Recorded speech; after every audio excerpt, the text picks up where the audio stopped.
Welcome to another episode of the Deeper Into the Woods podcast. This week we have a special guest, my sister, Natalie Moon. Ow! Yay! This is where the clapping happens. Yeah, the clap track, enter, right there.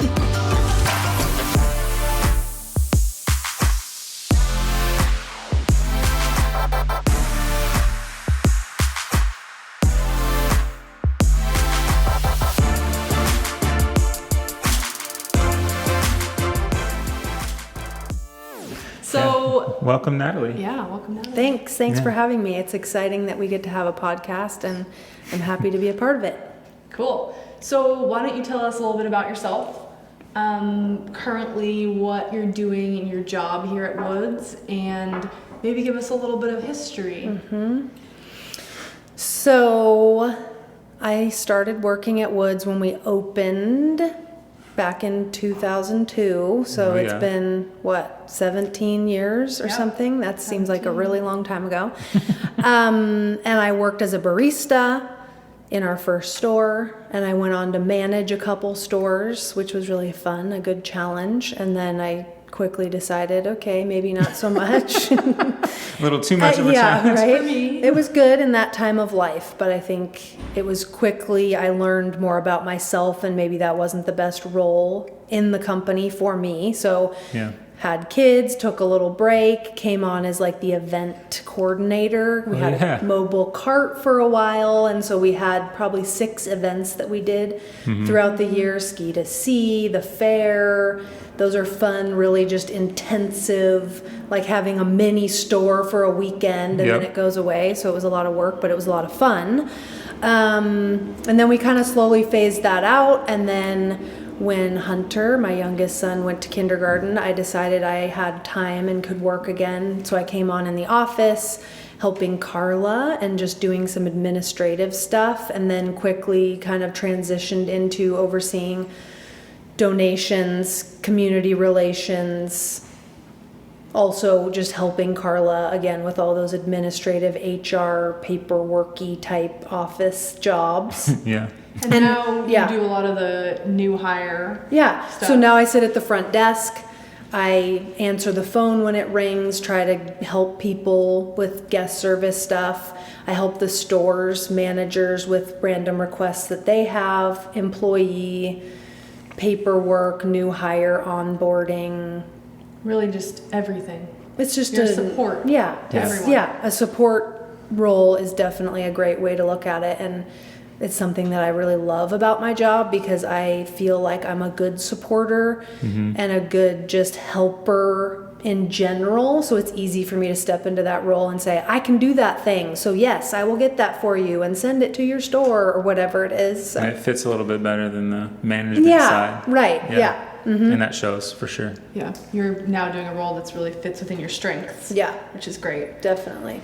It's fun. I think we all kind of went through that a little bit too. Like you just do a job that exists, and then you kind of like figure out where you fit. I think you have to a little bit, especially in a family business where there are just roles that need to be filled, and we're all like, we want this to succeed, so yes, I will fill that role, but it might not be the perfect fit. But then you kind of figure it out and find somebody that is the right fit, so then you can move into your job. And I feel like we're all kind of settling into those zones really well. Yeah, absolutely. Do you remember, I think you hired me, was that right? Like, I don't know. I think you were managing the Front Street little drive-through before it was the big store.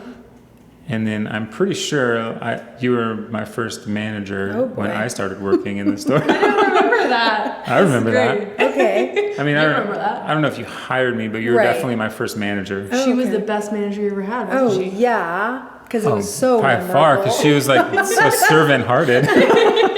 Sure, you don't want to come like in it and was open all the about store, me. I'll do that for you. No, I do remember that though. Like that's funny. And that seems like a long time ago. A lifetime So ago. did she train you to be a manager? I don't think so. No, I feel like you quickly moved out of that store. I progressed really quickly, guys. Let me just say. She really moved in the ranks. No, I think I went on to work at King Street from there. To To help Chris, who was the manager at King Street. He was just kind of starting. And for some reason, we wanted like more guys in that store. I don't know what happened, but It's Bellingham. we were the felt only like we two needed to guys have- back then. Yeah. Just two. You're the only two. Just me and Chris. And then he left. And we've always had like maybe two.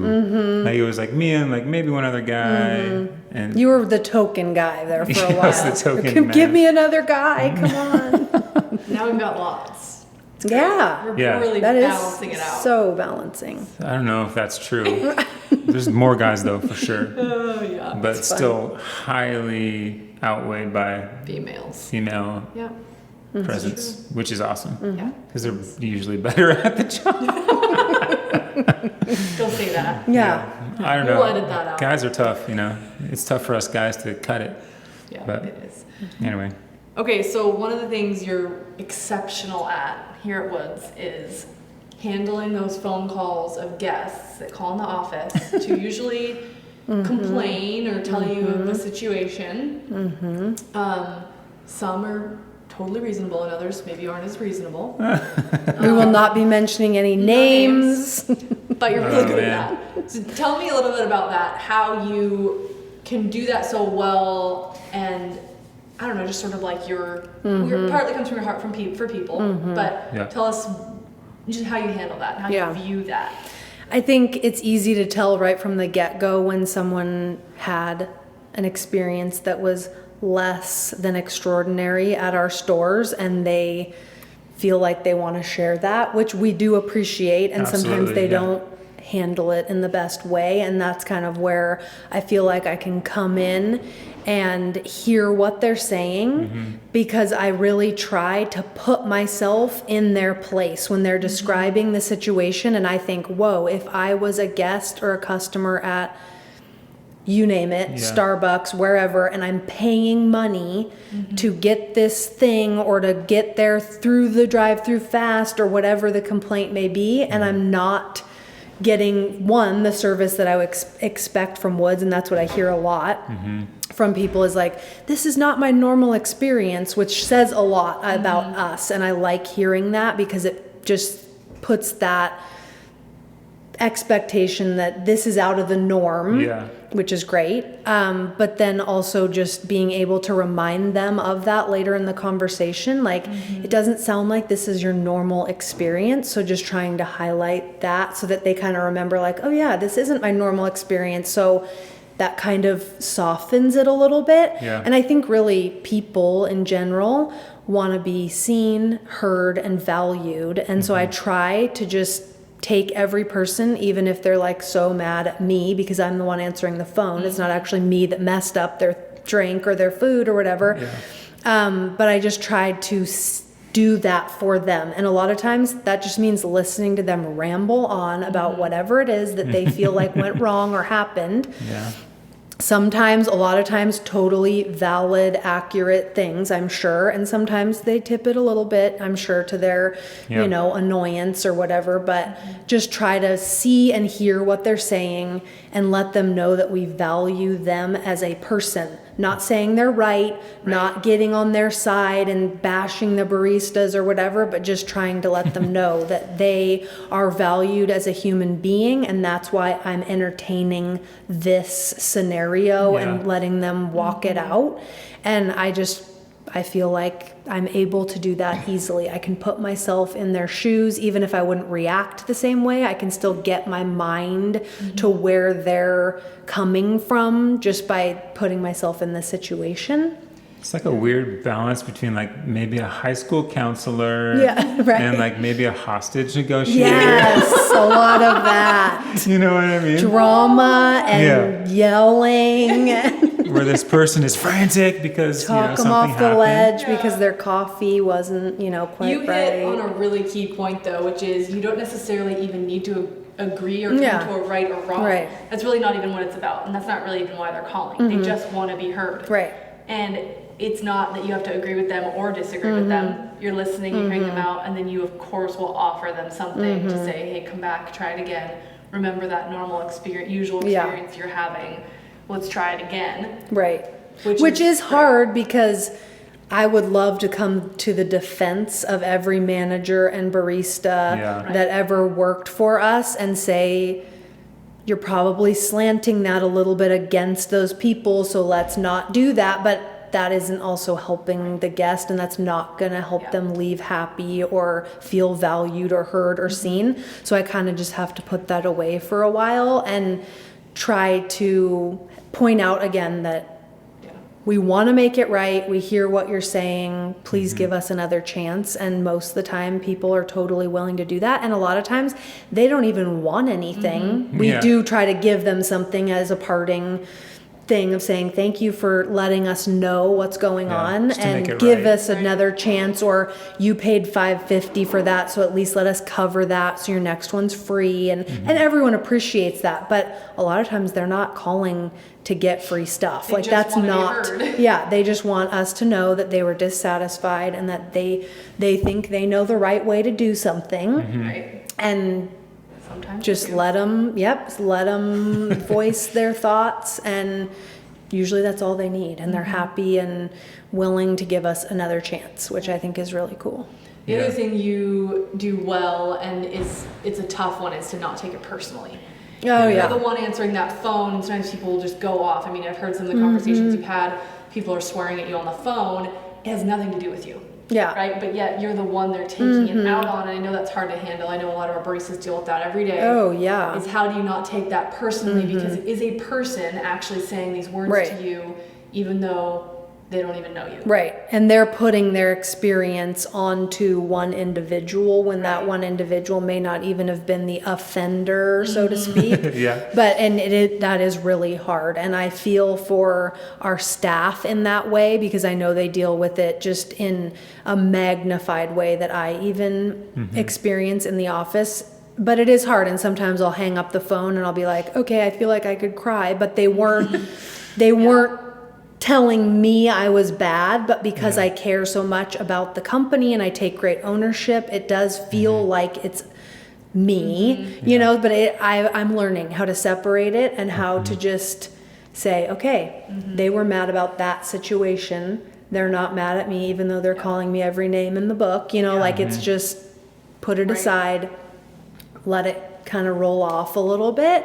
But I think that keeping yourself sensitive is part of the ability to have good guest service, because if you create this thick, tough skin where you're just kind of hardened to all the comments, you aren't going to give a genuine, caring response to even the guests that aren't complaining, because you're just expecting them to be ungrateful or to say unkind things because you just have had this kind of toughening. So I think there's a balance. There is, for sure. Yeah, and I think you've hit on something really cool there, like just like maintaining almost a vulnerable spirit to where you're like, you could be moved to tears in any certain scenario where someone is like obviously venting their frustration to you, but that mechanism is the very thing that is keeping you attached to like the hundreds and hundreds of other scenarios where people are just really excited and they've just really enjoyed their experience, you know, but you're able to sort of live in both of those worlds through that ability to just kind of keep yourself in this middle ground. Reminding ourselves there is thousands of other people who have loved their experience. This is one person with one situation out of, hundreds or thousands of experiences. But it's hard to even tell yourself that. And those stand out a lot more, I think, when you just have these glaring negative things. But it is a good reminder, because we also get emails and feedback all the time saying, I love Woods, I love my mug I got in the mail, or whatever, my barista knew I was coming. And those are great stories to hear too, and they bring a different side of emotion when you hear those things. Yeah, absolutely. And we talk about like the importance of sharing the good things that come across your desk or whatever. Right. Because it's so easy for some reason. I don't even know why we do this as humans or as people, whatever. Like one negative thing in a sea of 1,000 good things. For some reason, we like we see that one negative thing and it's glaring at us for some reason. And it almost erases sometimes the 1,000 good things. Yeah. Right. And if you put those two things on a scale, like the one thing is like so much more weighted and it's crazy. And I think about this is like, those one things are like mostly what your job is. Like dealing with the one things over and over. Yeah.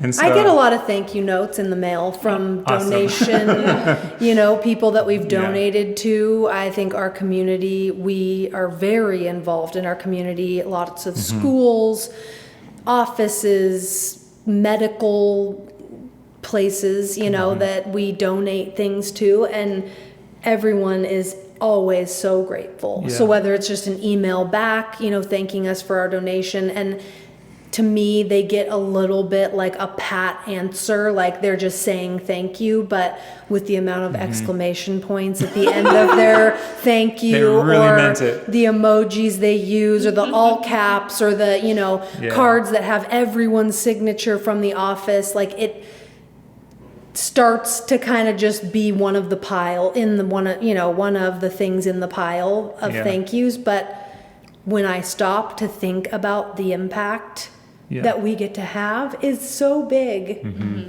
And that's something that I really love about my job.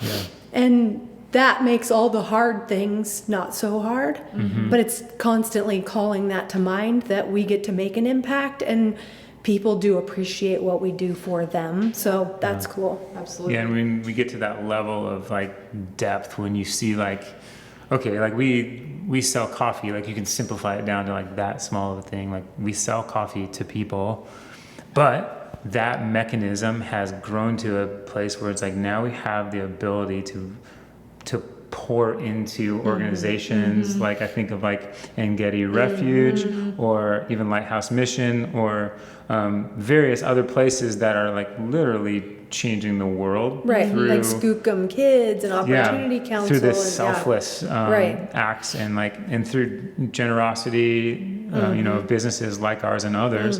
And so like it just makes it possible for those types of things to happen. And like, and that's when obviously, that hits and like, that's where emotion starts to go, oh man, like this is a big deal and we can't take this for granted. Right. We think we're just giving coffee, but we're enabling them to continue doing their job, giving them energy to keep going or to be a part of the big celebratory event they're having or a fundraiser or whatever it is. And we literally are a part of hundreds of different things every single month. If I sat and added them up, it would be in the hundreds every month of different people that we're touching throughout the community. Yeah, that's one thing that probably not a lot of people get to see. Right. You and I see the most of it, where we get hundreds and hundreds of, whether it be sponsorship requests or donation requests or things like that every single day. And obviously we can't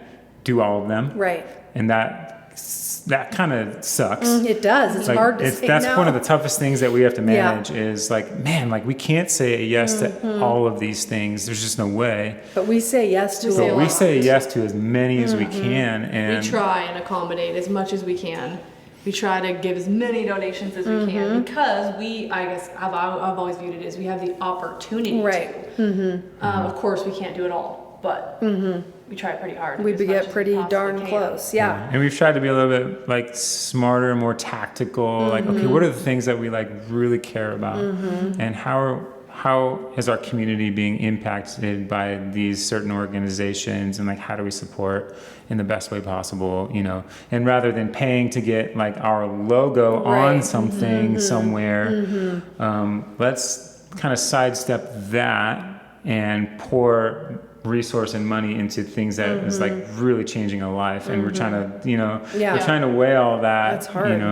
And so when you talk about like a stack of requests and things, that's real. It is real. Totally. But that's part of like the weight that you carry, and the responsibility that we all carry as, leadership of this company. And so it's just so cool. It's a heavy weight, like we feel it, but at the same time, it's like, how cool is it that we have the ability to pour into the community in a Well, different and way. I feel like I get the fun job of like saying yes to all these things, and then the stores have to make the coffee and prep all that stuff, and they actually get to see the person that's coming to pick up the donation. And I think sometimes some of that stuff gets lost in translation, even at the store level, and they don't know what kind of they're order, giving maybe? the coffee to, you know? So it's, I don't know, I would just encourage all the stores to know that when they're giving out those coffee to go boxes and those 3-gallon pots of coffee and the catering trays all the time, and they're prepping all these orders, like that stuff is going to very grateful individuals who are trying to make an impact in the world, and we get to support it in like a really small way in our minds with coffee, and it's like, it's just coffee, but they're like, dude, this thing is making the event because we have you a part of it, you know. So that's awesome. We underestimate how powerful coffee is. Yeah, that's good perspective. It's powerful. It really is. People love to drink it. It brings people together. There's so many details within just what it means to drink a cup of coffee. And it's just coffee all the same. Yeah. Why do you do your job? Why are you still here? Yeah. You know what I mean? Like, that's what I really want to know. And when we knew you were going to come on the podcast, I'm like, you know, okay, so you are the person that pretty much is the go-between for a lot of different kind of, what do you call it? Like the different areas, departments. That's the word I'm looking for. The different departments of our company. Right. And I think you interface and you have to filter a lot of things, like what we were talking about before. What's the heart behind that for you? You know, coffee aside, and just speaking from like a human level.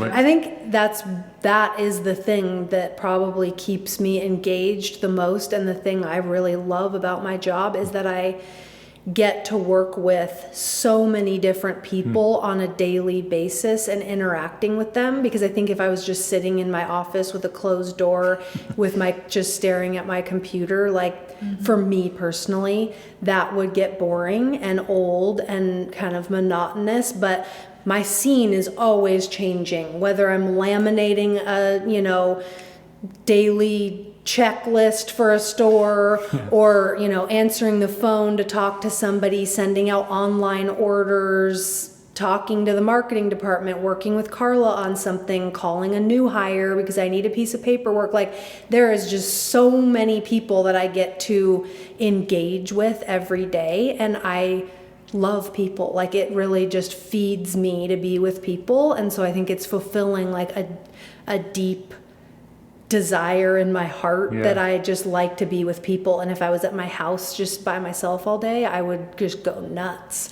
So it's fun to just be like kind of like the hub in the office, even of sitting in that front desk with everyone's desks around me. I was thinking about this the other day and going, would I want an office? And no, I wouldn't want an office. Like, that would not be fun to me to have an office where I was like secluded and away and isolated. Like, I like to be in the center of that wheel of everything going around, and it helps me to be able to see, oh, there's a need, and I can easily jump in and fill that need. Like, oh, I heard you say you needed that sign sent out, or I heard Carla said this, I'm close to it, I'll just grab it and stick it in the store's, you know, file or folder or whatever. And I don't know, that just, I love serving people, and so to me, it fulfills my spirit and my soul to be able to do that on a daily basis. I get tired sometimes and need a little refresher, you know? But then I just go and sit in the Adirondack chair out front in the sun for 5 minutes, recharge, and then I'm ready to go. The sun, like that ever comes out. Well, it's out today. When it is, we're out there. Do you ever know what's going to happen in a day? No. You can't predict it. I mean, I have a basic plan because there are certain tasks I have to get done.